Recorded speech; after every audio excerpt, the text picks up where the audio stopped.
Hola, un placer. Mi nombre es María Milagros Márquez. Soy estudiante del segundo trimestre de Comunicación Social en la Universidad Bicentenaria de Aragua, sede San Joaquín de Turmero. El presente video es para la cátedra Periodismo 1 a cargo del profesor Carlos Rivera. Vamos a conversar un poco sobre la unidad curricular 1 en cuanto a los géneros periodísticos informativos.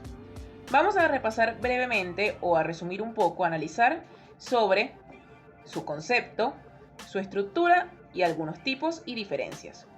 Bien, comencemos brevemente por definir qué son los géneros periodísticos. Según el Manual de Periodismo del Comercio, un género periodístico es sencillamente la forma en la que se presenta un texto, y es la forma prima o el recurso narrativo principal con el cual un comunicador social puede expresar un acontecimiento a la sociedad. Es sencillamente la forma en la que se comunica la información. Bien, hablando ahora un poco puntualmente sobre algunos de estos géneros, tenemos la noticia. ¿Qué es la noticia? La noticia es la materia prima del periodismo, la materia prima de la información en sí, de cómo presentarla. Una noticia es sencillamente una exposición de los hechos de manera ordenada, veraz, objetiva e imparcial, de una vigencia no muy larga en el tiempo y a su vez de una extensión no muy larga, algo preciso, conciso, corto y de fácil, ¿cuál sería la palabra? De fácil procesar o de fácil digerir para la audiencia. Es para que sencillamente el hecho noticioso que el periodista considere resaltante en la sociedad llegue de forma rápida y de forma acertada a la audiencia. Ahora bien, tenemos la entrevista.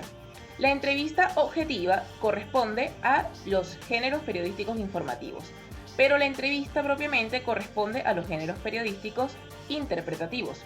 ¿Por qué?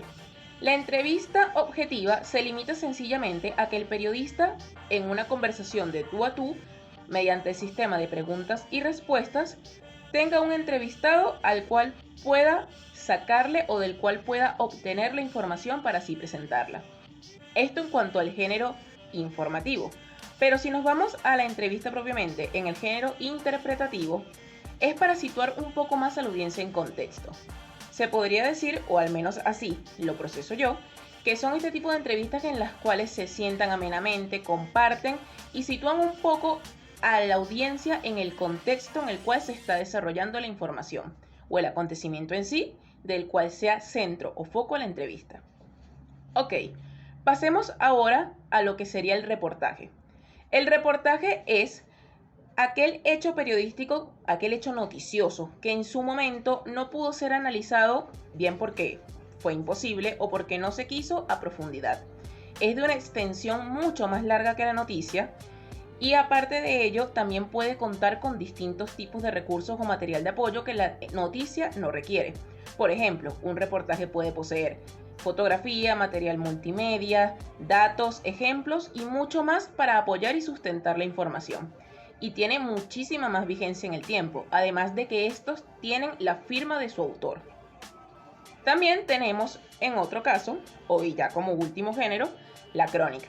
La crónica también pertenece a los géneros interpretativos, ya que son una manera, digamos, de situar al lector, a ese público que está leyendo la noticia en contexto con lo que está ocurriendo, de forma temporal, ordenada y con recursos un poco más poéticos, narrativos y no sencillamente de presentar la noticia.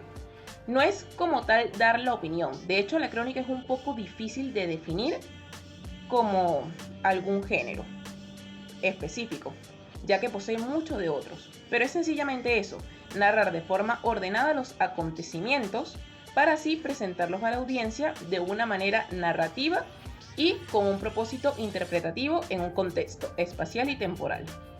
Como echar un cuento, coloquialmente. Bueno, esta ha sido mi pequeña interpretación acerca de la unidad curricular 1, espero les haya gustado. ¡Hasta luego!